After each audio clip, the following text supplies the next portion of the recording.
Are we ready? Good morning, everyone. We are here for the August 6th policy meeting. Everybody is present.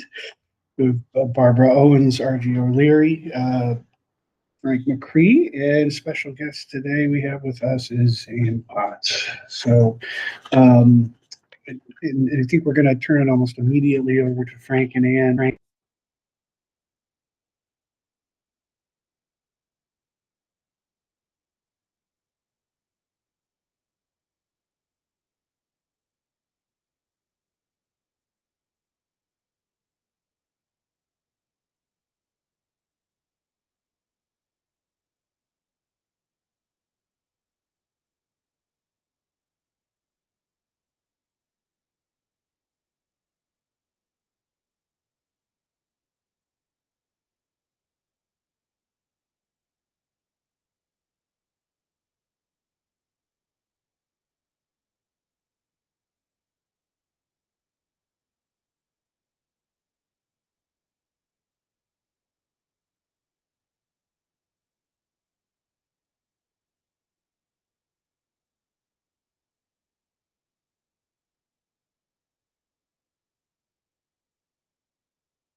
to curb, walking up and down the road.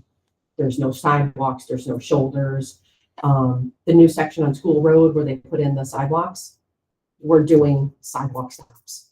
So the stop may be in front of a house, but there's a sufficient sidewalk for the children to wait in one location. Is there an age for that, like K1, 2? No. No, No, because everybody's on the sidewalk. So And kindergartner, well, I'm saying like the group stops. Does kindergartner get a group stop as well, or is yes, because a kindergartner, the parent or guardian is required to bring that student to the stop and wait at the stop with the child. One more time. Kindergartners, a parent must be present at the stop, a parent or guardian. Is that in the law, or is that, where does that requirement come from? Is that our? It's an SED. Okay. It's an SED. But in our policies, we used to have half-day kindergarten. And the policies reflect half-day kindergarten when we used to go to the door-to-door to pick up the children. when we get to that area, can you make sure that Yes. we address that, please? Yeah, it's highlighted in the Good. the document that I sent. I didn't use that. I only use that. Okay. That's why I said like that's why we do this. So that's something that I would really like to look into, just making current with our current what's going on current. Since we don't have half-day kindergarten, we're not picking up children at their houses. And since the parents have to be at the stop anyway, if there's a multitude of homes in a development, and this house has a kindergarten student, we'll have the other children go to the kindergarten student's home as the stop. Mhm. Otherwise, we're going to go to whomever, we try to pick whichever location is going to be centrally located for the rest of the children. So it seems to me the door-to-door pickups are limited to situations where homes are more sparse. Yeah, and there's nowhere safe for them to go Okay. or walk along the road. I do want to state that this is a shift in practice over the past few years. Yes. The district did have a history of doing door-to-door pickup for everybody. Mhm. That extends time, it makes Yeah. routes longer, like it's just a bigger issue. And SED doesn't Yeah. really recommend that. Yeah, it's not SAD. So the recommendation. regulation actually is that it's curb to curb or centralized pickup is preferred. Centralized pickup is first. And then the That's fine. second choice is to not have children walk along a busy roadway where there's not a safe place for them to walk. So Maple Road, here, New Scotland South Road, the bigger roads, we're not gonna have children walk down the road. Only in our developments. So 8411 as it is seems to be pretty straightforward. It's a basic common sense. The only thing I'm questioning is utmost safety. Mhm. I mean, we've had these debates over Mhm. what is the most safe. So I feel like we need a qualifier there. I mean, we have allowed by road conditions, but some of the other considerations that have come up in the past have not only been the road conditions, but the actual properties where. Is there safe turning lanes? Is there areas that we can move Yeah. forward better? Is there a blind curve, right? It was like the evaluation component of it. Road conditions and other factors. Something. Or- Consistent with SED. Yeah, I like the consistent with SED recommendations. Recommendations, something like that. Look by road conditions and consistent with SED, state education department Mhm. recommendations. I can make that. Is it pretty good with that? Just because I it's would- come up before. Yeah, And that's And we use SED as our guideline. that's what I use. I'm gonna write state education department instead of SED. Is that all right? and that'll have to be. Thank you. as a draft. Yeah. Well, no, it'll be final because it's going Oh, to the board right. agenda, but it'll be a second read. Thank you. Teamwork makes the dream work. That's right. All right, so I'm gonna send this to Jess. And I'm gonna have her make this one, second read on September. Okay, yeah, I agree with that, RG, 100%. Adding that in is,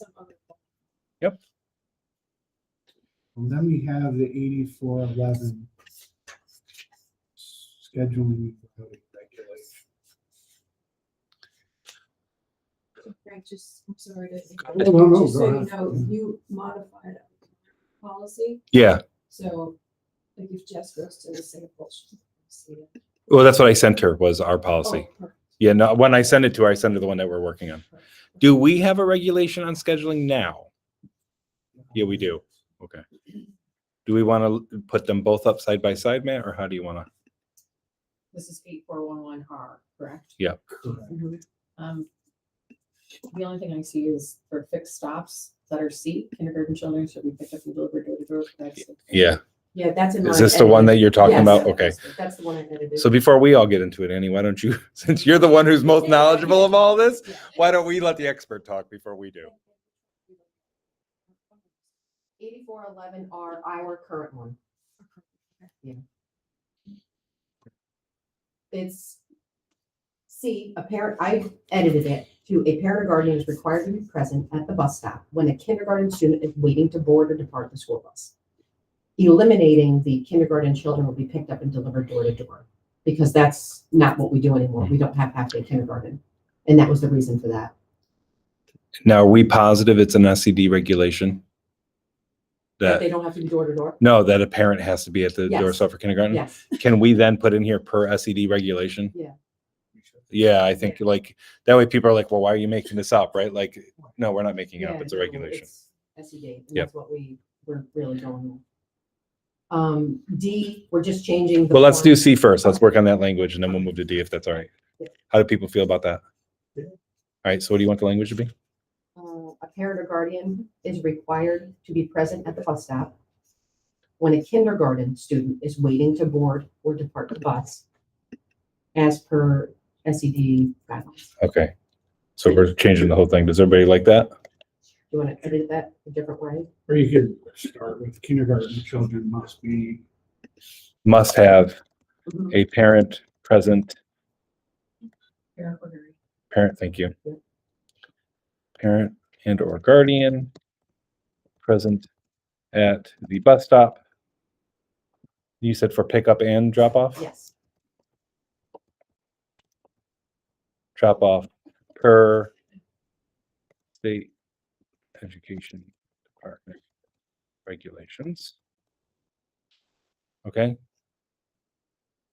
Is that it? And then delete the rest of it. Does everybody know? Now, at the bus stop is. Yeah. Picky here, but is at the designated bus stop or? Yeah. I can grab that. Because if door to door was there before, Mhm. can they say, well, Yes. the doors might, Yep. the doors. might- Yeah. Yep. Agreed. Okay, if I change it to there. You can do whatever you'd like. Mhm. Yeah.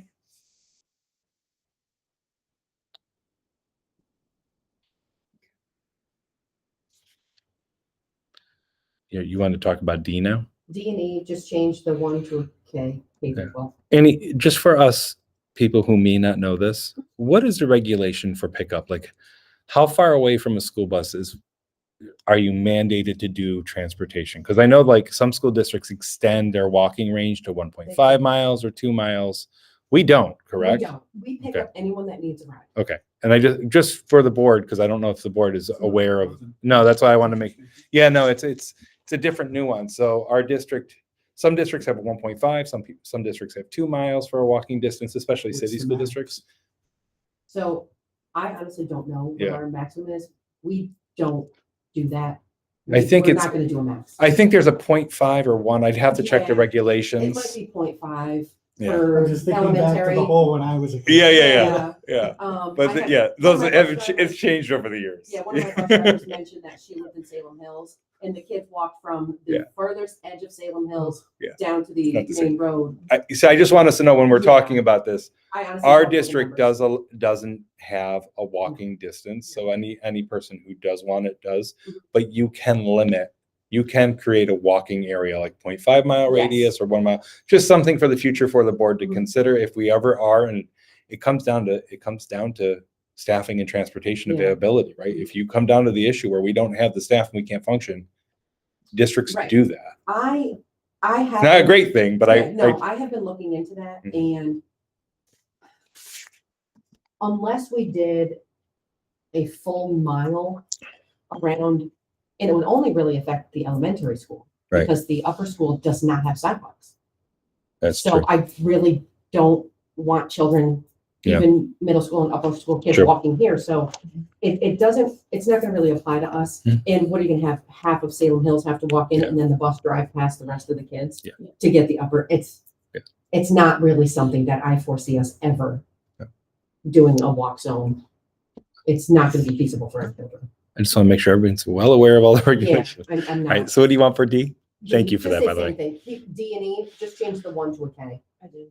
Thank Yeah, you. that's it. And then. Oh, you did? It didn't. I got to refresh it then. And then go down to the next one that I did want to discuss was number 7, and it's really just wording, the way we do things now.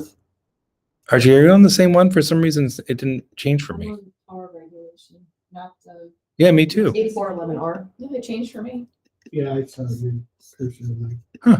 Yeah, I'm on it. So it just didn't do it. Yeah, I just did. Okay. Huh. Not changing. I'm just going to close out and go back onto it.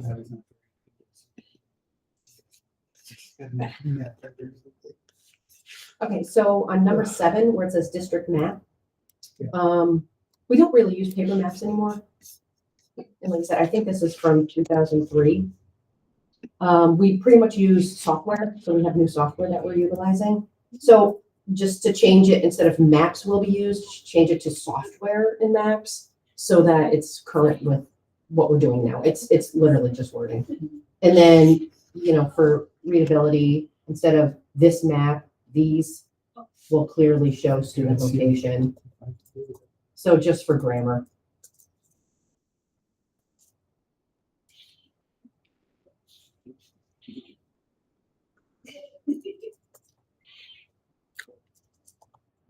Software and that. Yeah. Or mapping. Yeah, mapping software, whatever, routing software, but just to make it current.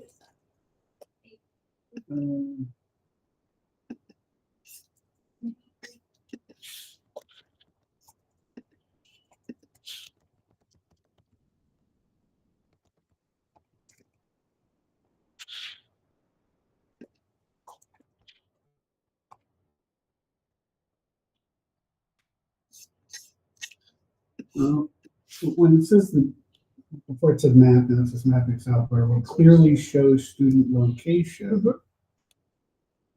But there's no paper maps. To who? So when I read that, it says, So software, I have like software and maps will be used to determine the transportation requirements necessary to satisfy the needs established by state law, board policy, and board mandate. These will clearly show student location, loading and unloading locations, and routes traveled. The routes and stops will be reviewed annually. So if we have to review them manually, we have to look at all the stops. Yeah. If I ask Annie, show me Route 11, I want to know where every stop is and where those are going for an audit. Yep. Easily can do it. And you'll have access to the new software whenever you need to look at it. no, more from if I'm the general public and I'm reading this, it kind of intimates I get to look at it. I guess it's just from a reader standpoint, but maybe not. As I sit here, I think it just sets the policy that software that you're using will clearly show student location. Yeah. Because we still follow for, but I've talked myself out of it. Yeah. Okay. No, it's good to just Well, no, you make it as trust me. clear as possible. you don't know this committee. So yeah, it's just to update the word. So other than that, Student location or like student's home location? Let me change it to like, it's not like request to pick up, right? Because you don't get to pick No. this up, but, Sorry. no. People like it. I think it's.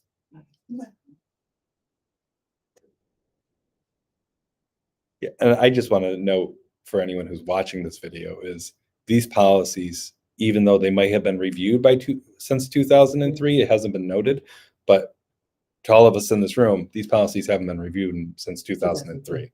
So So timing, it's a good opportunity. nuances are. Yeah.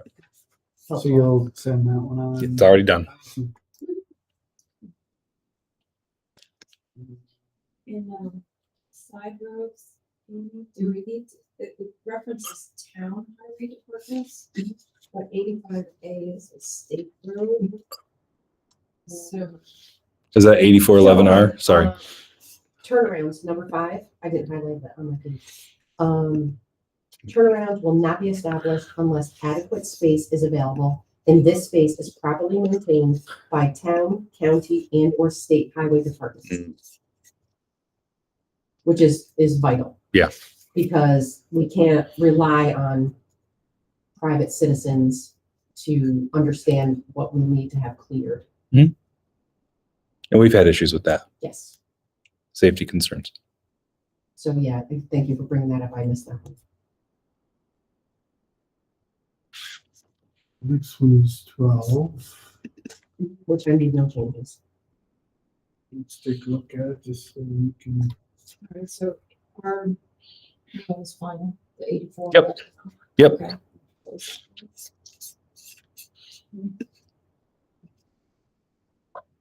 So 8412, Yes. here. There were no changes in this one? No, I'm going right with, and this was redone in 2019.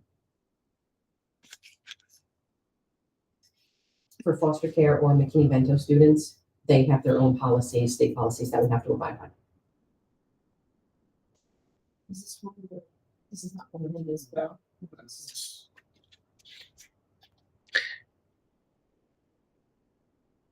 I don't think this happens often, Andy, No. but have we ever looked when we've had foster students, have we ever looked for social services to provide and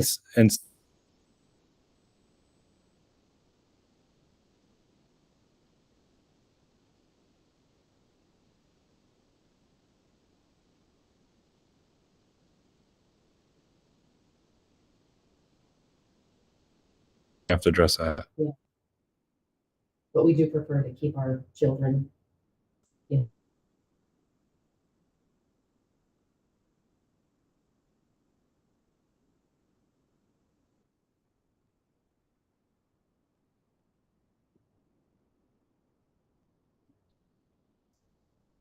So I think on this one, I would just want to have like a review to. Yeah. I just need to make note that you and I just need to make sure if we do have children that go to a different school or school of origin, Yeah. that if we have foster care, that we should look for reimbursement. Okay. You know, because we might not thinking that it's fine, but Right. we're missing out on, you know, it's taxpayer funds going out Yeah. the door. So Perfect. it's a good opportunity and policy says we can, so we should. That's what, last 2, 3 cents. Yeah. Correct. That's, Okay. I think that's very, very important. But the review date on this. Need to. All right, again, all we have to do on this is have her put a review date on it and update it on board docs, right? Okay. Done on that one. 8413 is the next. This is the only one that Elizabeth has some suggested changes to. I have not had the opportunity to compare the two. Should we use a NISBA one then for review? Yeah. Okay.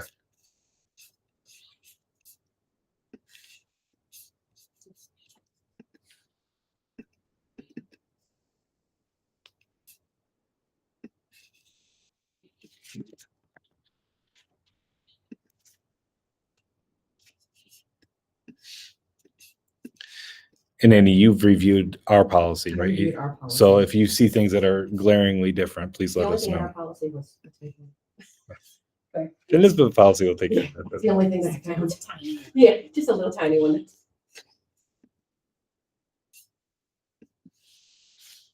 You called that. I just called it draft. Draft 80. Yep.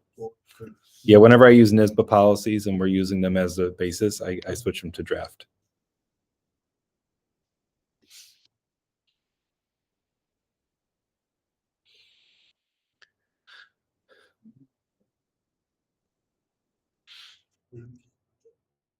And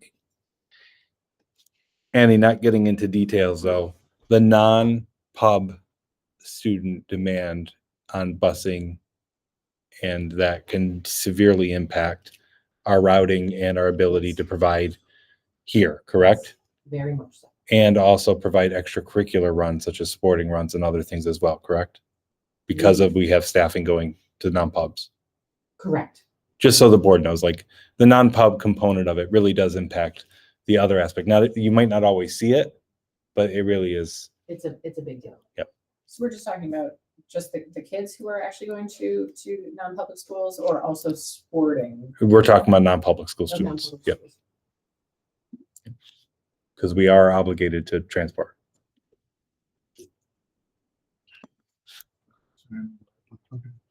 Um, So in this, Mhm.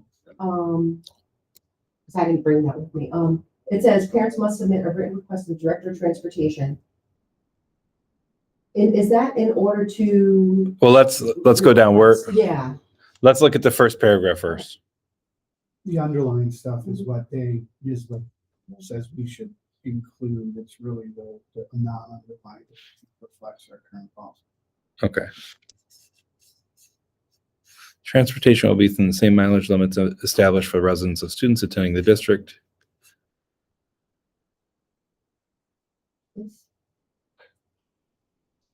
And how? Yeah, what does that Doesn't mean? make Parents sense must to me. submit a written request to the Director of Transportation.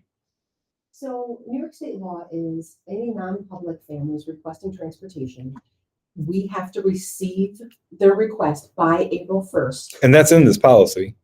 By April 1st. So I'm a little confused about why it says this transportation will be within the same mileage limitations established for resident students.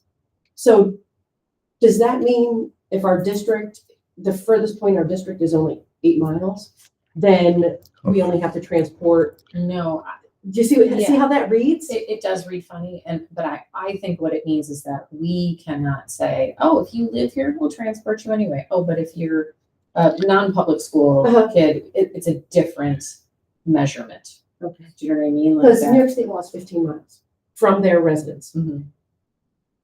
This, I don't understand the mileage limitations, but this whole purpose of this paragraph is to transport non-pub students when school's not in session. Do we do that? No. We do not, No, correct? we do not. Okay. So back to that other sentence though. Yeah. I think it's like if a resident student can be transported 30 miles, let's say we're gigantic district, Mhm. then I think that same limitation would apply. So Annie, how far can we do a non-pub student? 15 miles from their residence, And how did that mileage get set up? SED. And is there anybody that needs to attend a school beyond? Special needs students attend schools at different mileages and they do not, this does not apply whatsoever. What's our mileage limitations for resident students attending school district? Is it 15 miles? For resident Yeah. students. I mean, if they live in the district, we transport them. Yes. So we're- This doesn't make that's- sense. That's what I mean, that sentence doesn't make sense. I think it's just trying to say you can't put different limitations on, and like you can't have two different sets of rules. That's the way I'm interpreting. Yeah, that's my interpretation too. So if we were transporting 20 miles. Yeah. For a resident student to the school. we Yeah. would- So what's that SED regulation? Because there was a court case in 2022 that might have changed this. What was the, where's the SED regulation for that 15 miles? Do you know? I can look it up. Could you, Yeah. please? Yeah. And see what that Yeah, is? because that's current. I mean, I just looked at it this spring. So it is in SED regulations, that's 15 miles. Interesting.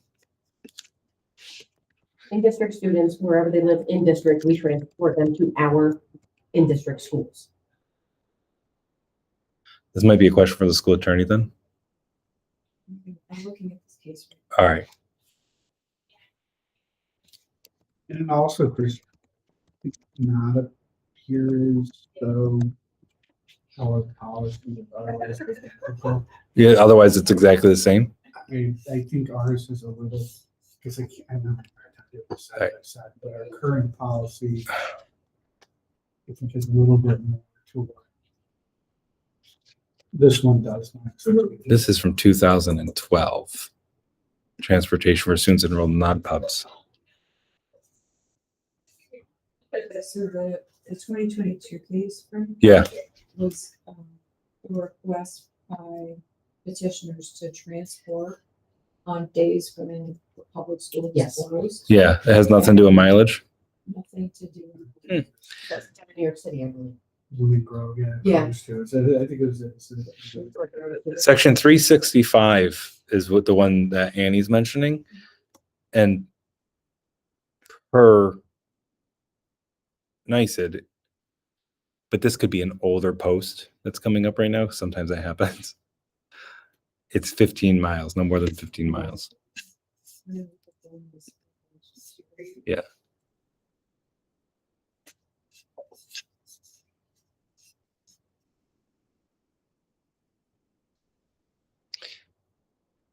Pickup point law.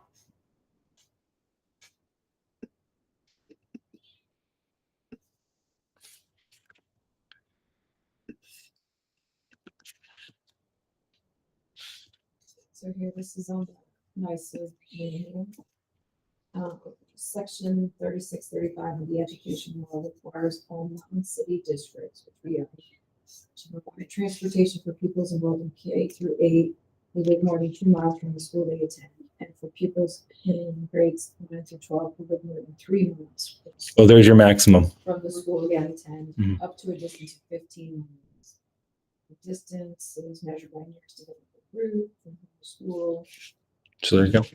In order to obtain transportation for their children, parents must find interest with the district in which they live by April of the preceding school year or within 30 days of moving to the district. I don't think we have that. Can we cut and paste that 15 miles and put it into the limit registration for non-pub students then? Or is that worth it or not? Or do we just again say per SED regulations? Yeah. If we do per SED, that also allows us to keep up to date with their regulations. Yeah. Without necessarily having to change our policy. Okay, so then it goes on to say there are 2 ways in which transportation can be provided for pupils who live beyond the mileage limit specified in the law. First, with voter approval, non-city school districts may provide transportation beyond specified limits. The second way is through what is known as the pickup point law. This provision of the education law requires school districts which are currently transporting pupils to non-public school to designate one or more public schools as centralized pickup points for non-public school pupils who live beyond the 15-mile limit. Parent must arrange to get the pupil to and from the pickup point. District then transports between that point and the non-public school. In order for the pickup point arrangement to be operative, the school district must currently be providing transportation to that non-public school for at least one pupil who lives within the prescribed mileage limits.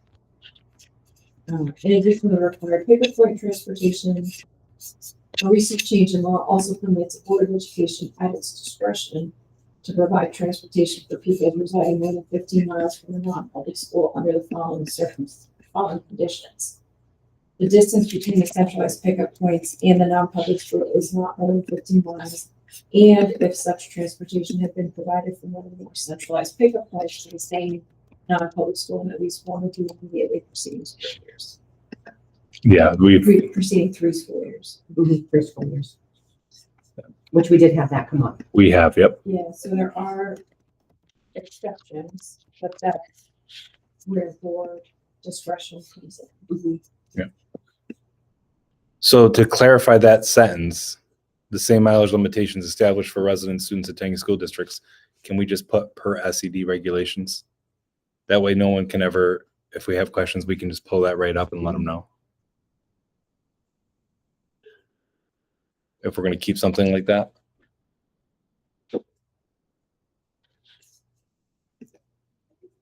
Which sentences? Oh my God. Yeah, it's the second sentence in that underlined.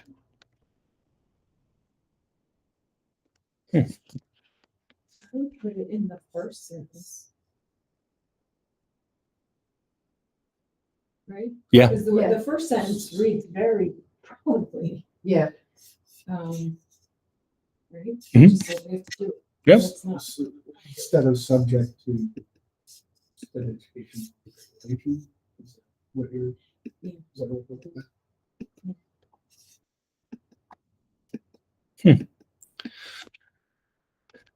The recording of this video just might be my face. Something's going on with the owl here. So and by the way, I could be wrong about this, but I don't think we've ever, as a board, during my time, considered transportation requests. no, because we always handle it in district first. Yeah, because it goes through Annie and then assistant superintendent of finance, then it goes to us. And then if there is a grievance, it goes to you guys. So Okay, because like this late request paragraph talks about considered by the board, like. We've never. had it's never that. gotten to your point. We've always handled it.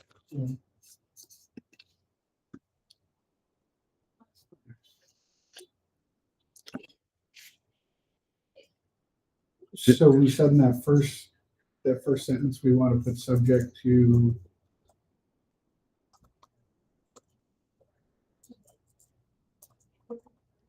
We don't get late requests often either, by the way. It's very rare. we send out numerous reminders to families. I think I may have been one who missed the deadline at one point. And I speak to the non-public schools as well, that they send out reminders to their families.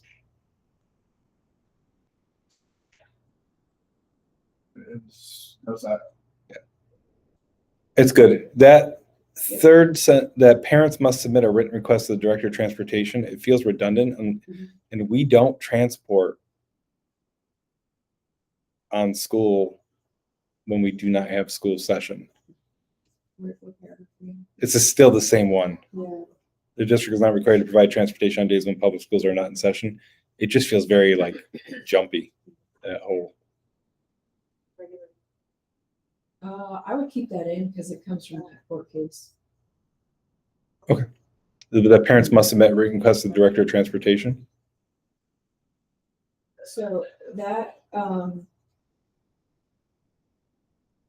that sentence probably belongs in the next paragraph. Yep. So get rid of that one. And we also need to add in the or within 30 days of moving to the district. That's not in there. No, it's not. Oh, it is. It's down farther, right? Yeah, if a student moves into the district later than April, the request should be received within 30 days. Yeah. I removed that one sentence. Mhm.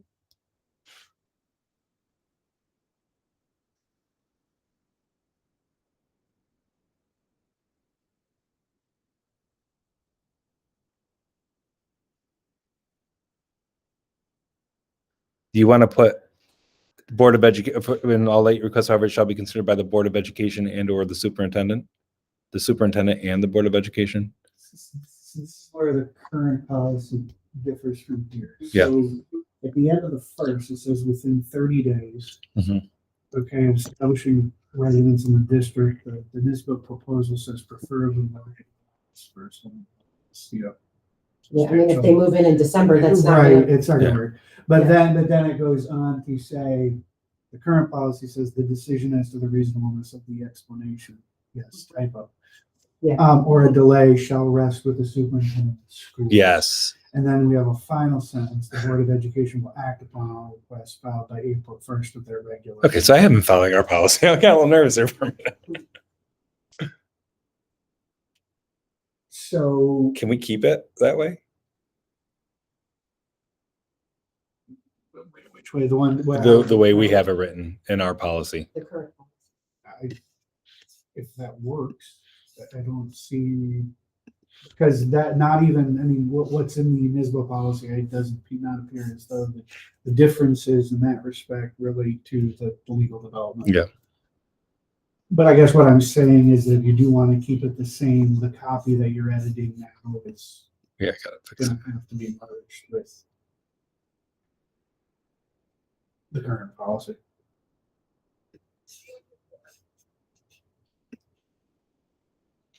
I just that.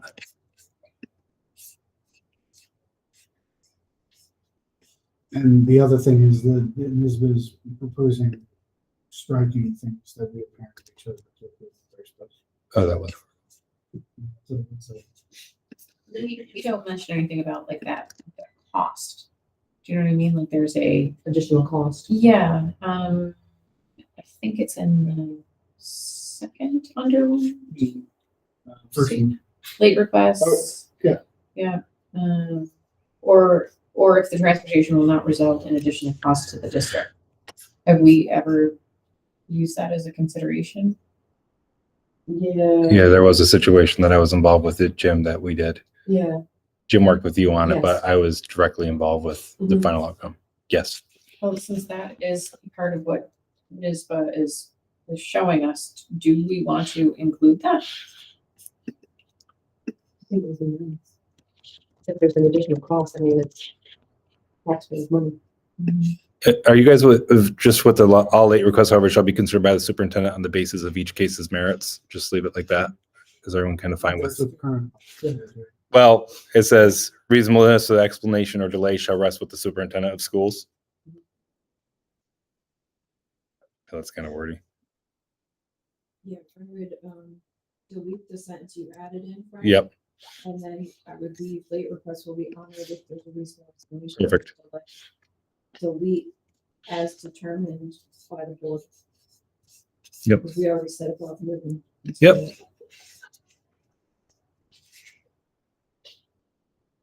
or if transportation costs the district. Good? Yeah, but we have done that before with the cost component. It's been an issue.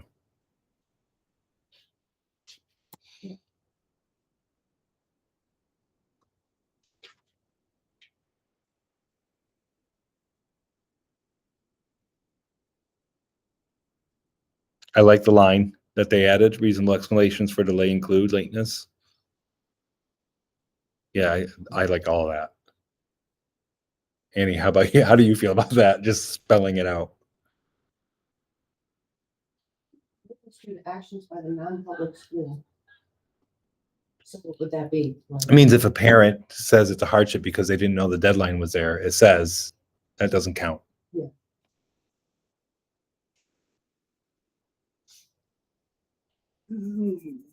More excuses. Personal touch. And that's a hard one considering the case law that just came out regarding personal hardship, right? I don't know if I'm familiar with this. Are you talking about the one that? Well, I was talking about the graduation requirement, right? Well, That's that- personal I hardship, mean, what if you- definitely. but that's what I'm saying. Perhaps then maybe personal hardship should be removed and the others should stay. The thing is, I mean, just like anything else, you can submit your request Mhm. in December. Mhm. You don't have to wait until March 30th to submit your request. True. And it's been law for, I don't even know how many years. I would remove hardship. Yeah. I mean, I think it's all going to go on the superintendent's. Yes. discretion. I don't want to put a bright line of personal hardship. Yeah, because they're, I've seen some really horror cases before of people, what they go through, and I'd hate to deny something like that when you see something like, yeah, good. All right, so we can remove that one.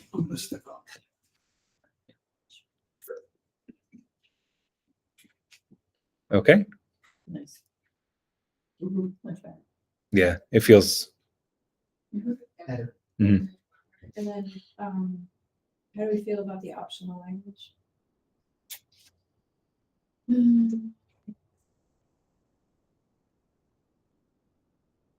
that's the law. It's at the board's discretion, but I can't see us saying no. Right. And I mean, didn't you say that is law, that if it's, Well, it's for like, It's in the regulation, but it says it's at the board's discretion. Annie, how do you feel about this? That's the question of the day is, what's the feasibility of this? Well, a centralized pickup point, I mean, if they're over the 15-mile limit and we've transported, I mean, officially, if it's been within the last 3 years, we have to transport. So by putting it onto a centralized pickup point, that would be helpful. Mhm. You know, if that's the case and we have done it, but we're doing it kind of as a extra aside. That would have been nice a few Yes, years ago when we yes. dealt with that situation. Yes. Yes, totally agree. And then it's the parent's responsibility Yep. to get the student to the centralized pickup point. yeah, the optional language seems like it just Mhm. clarifies. Yeah. Okay. Okay. There are some other districts that They do centralized. from a centralized pickup point. Yeah, so that's different than, but let me Yes. clarify. Centralized pickup point for some districts is, let's say it's the elementary school, right? So all parents bring their children to the elementary school by Right. 6:30, and then Bus out, they bus out. which is another thing to discuss. Yes. So, Matt, we just went over the optional language and feel that it fits. Of the last paragraph. Yep.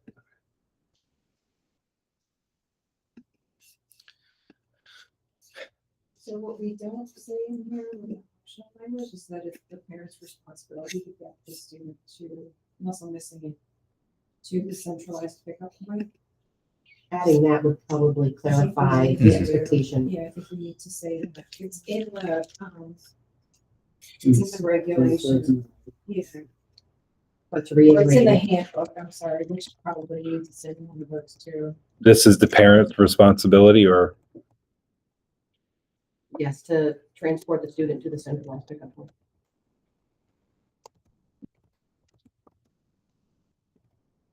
to and To from. and from, right.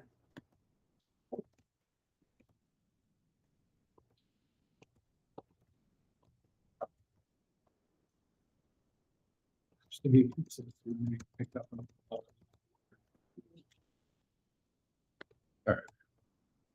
Does that language work?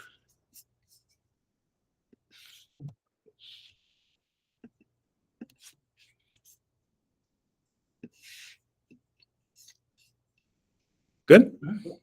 All right, look at us. We are killing it. So this one, we had a reference to look at 1740, 1741. Relations with non-public schools. I thought we looked at that just I think we recently. just need to add the cross-reference to 1741 because that was in new policy for us, right? Oh, yeah. You want to add that? Yeah. I'm sharing it with Jess and switching it to final. Okay.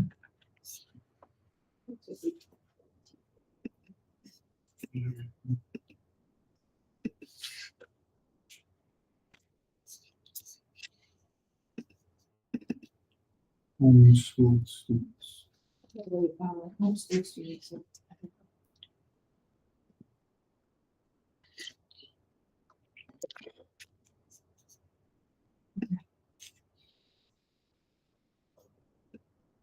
I moved on to 8414. Again, no changes on this, right? That were made from NISBA.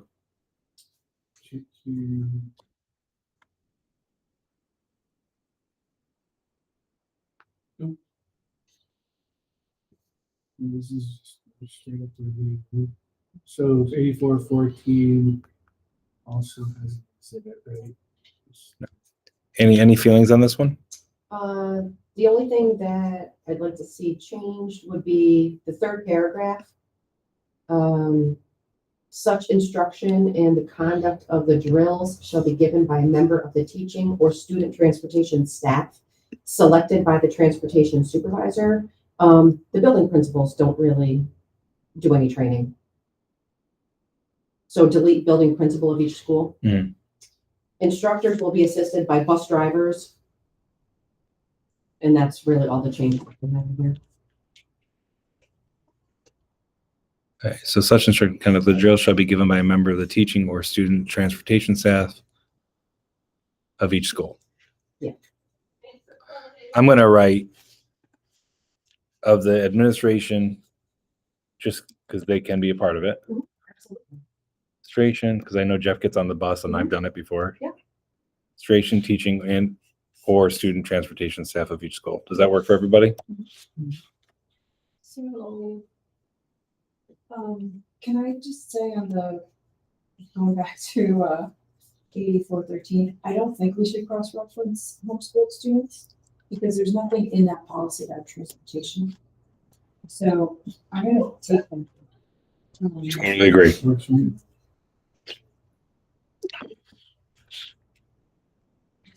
After looking at it further, like, I know we wanted to consider that, but I don't think we need to cross-reference. Okay. Have to keep those correct. Yeah, that is a Sometimes it's look like. Okay, so now, You guys move on without me. I'm just gonna send this. This is a safety package.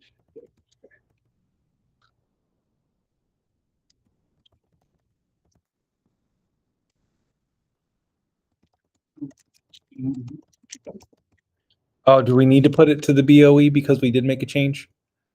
Yeah, we do, right? Even though it's small. That was my bad. Sorry. I think, actually, I take that back.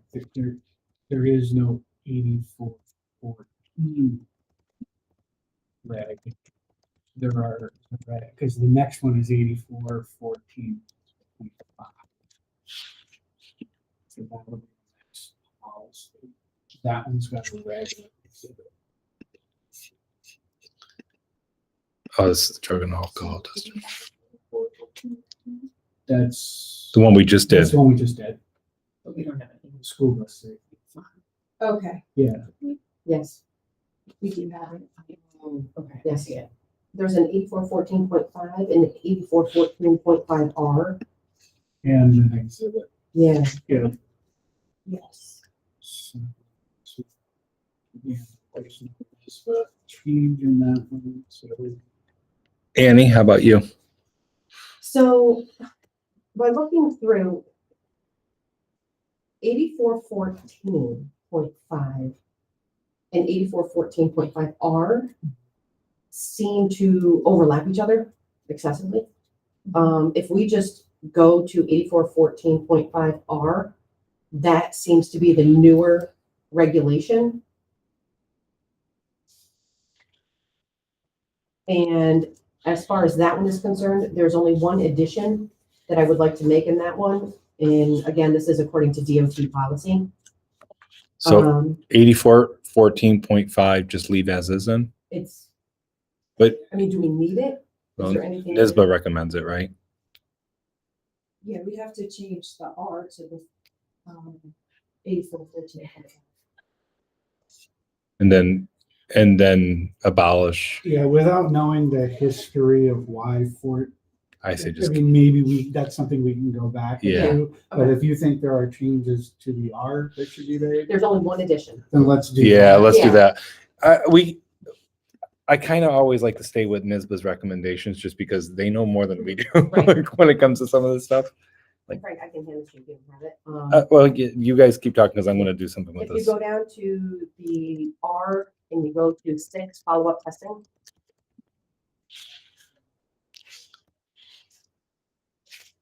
And this addition is something that I actually copy and pasted from DOT.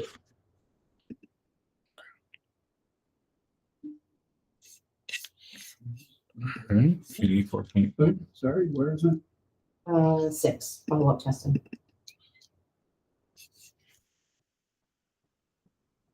Not number 6, right? Correct. Just number 6 in the Oh, so. 3 types of testing. I got it. Sorry, 3 types of testing. Post-accident, Roman numeral 3. reasonable suspicion.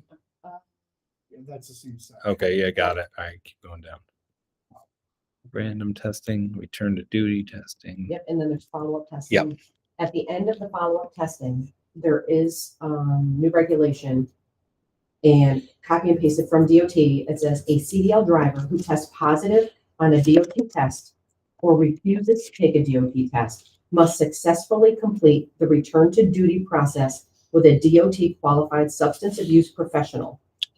The requirements for the RTD process are found in 49 CFR Part 40, subpart O, and then it says that. I'll just take that. Yes, that's word for word. That's the current policy word for word. So I feel like in here. I was like, I'm not doing any of that. In here, it doesn't specify that if you have a positive test, they say that you can come back. You cannot come back to work until you have successfully completed a program. And that includes if you refuse to test. Thank you for fixing my typos as I go.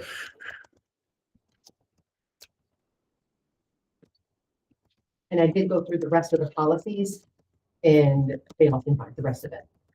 Just, I felt that addition was important. There we go. Does that work? Good. Nice. Thank you. And thank you for just doing that because that was a lot easier. I said, I'm like, I'll just give it to you. That's the only thing that I wanted to change on that one.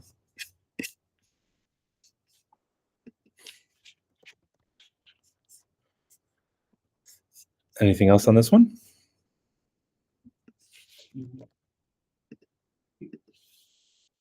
These are the kinds of policies that are so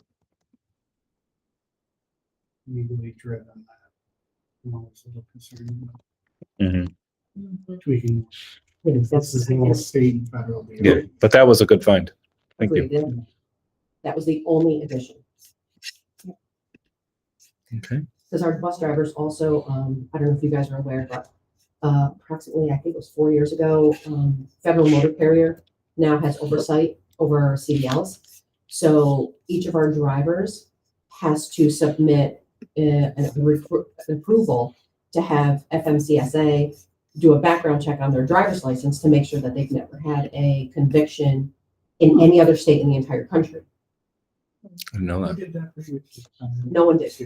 Oh, nobody. No one did. Oh. So you could have had a DWI in California and New York would never have known. Okay. So now our drivers are also background checked throughout the country, which is another step.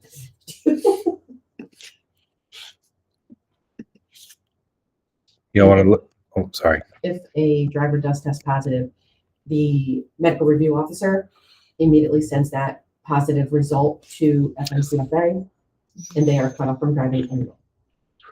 So found an issue that we just need to like 8414.5 has a cross reference for 8414.1.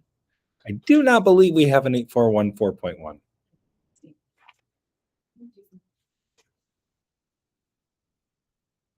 I can ask NISBA for one if you'd like. Okay, does it say what the title of it is? Bus driver qualifications and training.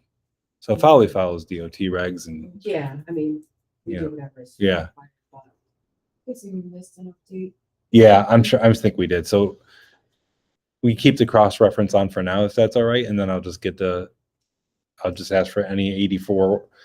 I don't think we have a 0.2 or a 0.3 either, so I can just ask for those, and then we can look at them in another one if that's all right. Sorry, I saw that and I wanted to quietly check on it. Anything to look at in the exhibit? Or is that- is it there?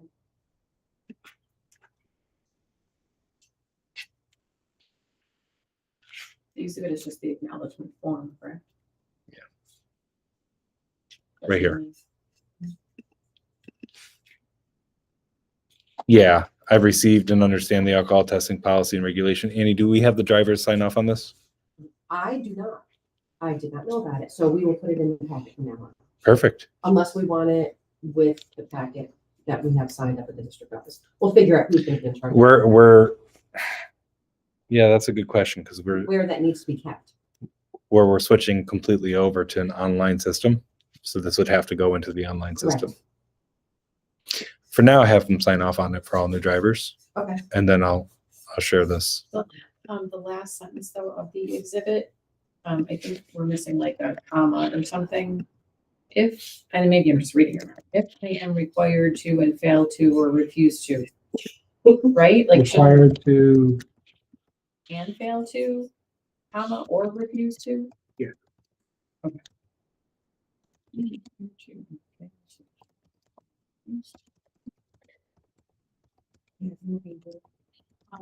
And required to comment, we fail to or refuse to.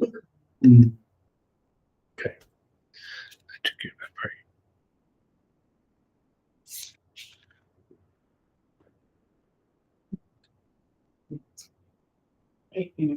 Sometimes like when you read it, you're, what? Okay.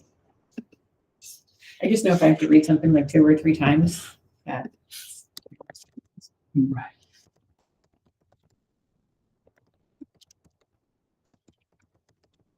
Take the vote of twos, if I'm required, comma, and fail or refuse to successfully. Yes. That's right. Want me to make that change? Yes, please. Yeah. That's great. I'm just telling Jess to update it on board docs since it's not substantive changes. The attorney said we didn't need to like grammatical. We don't need to go to the board for that. So, Annie, I asked Lisa and Lori to add it to current packets now, and then also look at putting it on school front. Okay. So that way I'll we have it as everybody sign practice. it under August meeting as well. Yeah, Just if to you have it in our file. just make sure, right? Yeah. Again, this is what happens is these things go from 2003. Yeah. There's changeover on top of changeover over 20 years, and then I know that Yeah. I never signed it, and I was here in don't incriminate yourself. a long time ago. Yes, please. Yeah. Thank you. Sorry. And this is why we do policy review, Yeah. right? I think we have one left. Yep, 8414.6. Idling. Everybody's favorite. That's the same. I mean, we have. Yeah, no changes, right? It just goes with the state laws, so. And even for those that we're not changing, we're gonna have a review. Yep. Put on Yeah, there. that's what. Yeah, when a lot of times that's what you'll see if you're looking up as I'm doing it. I'm sending it to Jess, just saying review, replace on board docs with a new review date. Follows our new practice. So that's like the first thing I wanted to touch on. That would be good. Are we done with Annie? Well, one other thing that I know, but for, I know that you had sent policy, we in the summary of the omnibus recommendations, we have those to the extent that we can or want to take advantage of them. Those have been addressed in the changes Yep. that we've made Yeah. today. Absolutely. I think we're all set with the transportation. Awesome, thank you. Awesome. Annie, go You get a guys bagel and appreciate it. see Thank you. Colleen. She's right next door. Okay. New director of finance and Okay, operations. yeah. I'm like, oh.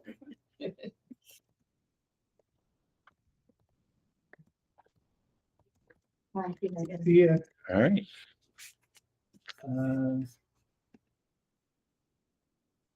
Are we good for today? I think we're good for today. Just take a look in the, and I didn't really say take a look at it, but if you could explain Mhm. in a second.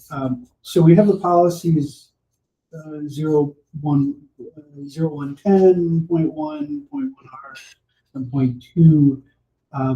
We did consult with council, because NISBA is recommending the policy 111, which, long story short, I think deals exclusively with Title IX and some recent litigation that has affected that. And so council's feedback, as well as what their proposed changes are in the folder.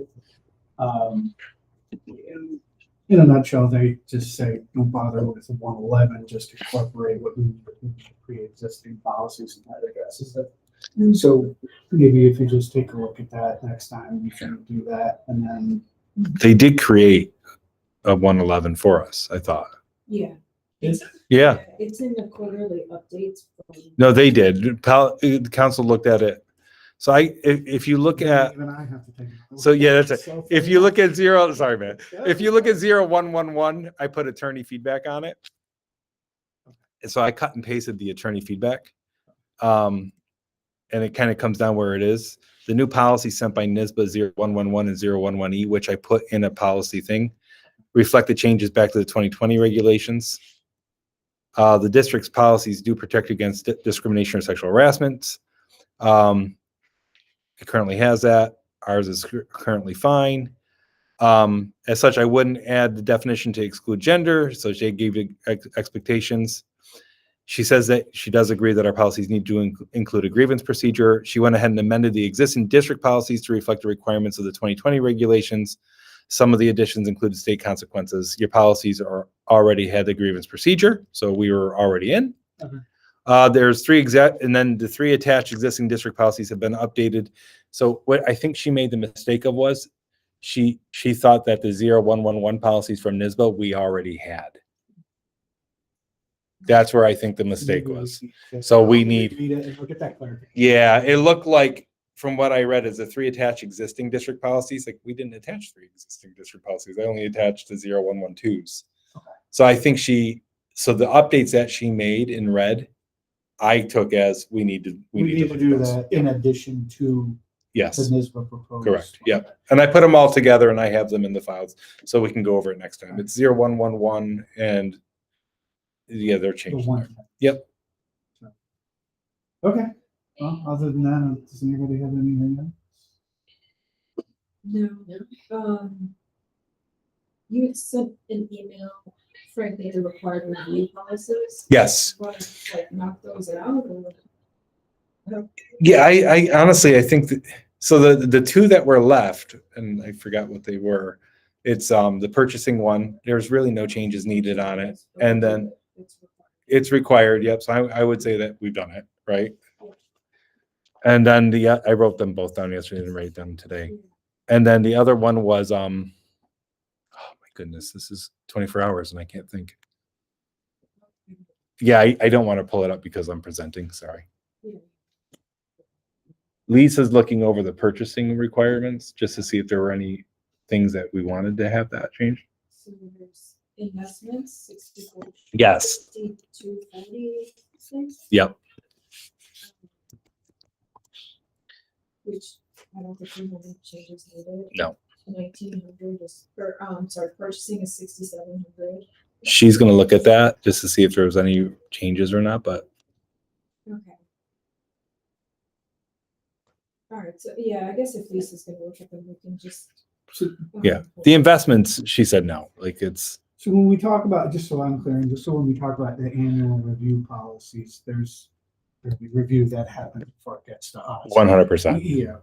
Yeah. So we have to be told that we're ready to do the final. Yeah, and so I'm creating an activities calendar for the year, and one of the things I'm putting on it are those 4 review Oh, policies. So that way I'm saying, let's make sure we get them up onto the, the policy committee early enough. Like, again, 5,300 we do every year anyways. That's the code of conduct.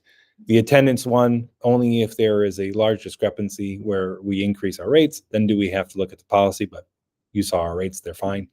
So you don't need to do that one. And then the other 3 is 6240, which is investments, which I don't believe is a change. And what was the other one? There was one other one besides 6,700. It was, and that's the Title IX. Yep. what does the law require in terms of annual? Nothing. like, board action or just It just means, review? it just says a review. So it doesn't ask for board action. So like, talking about it at the policy committee, having the admin review it, saying to the board, we see no substantive changes. Is there anything that you want to make?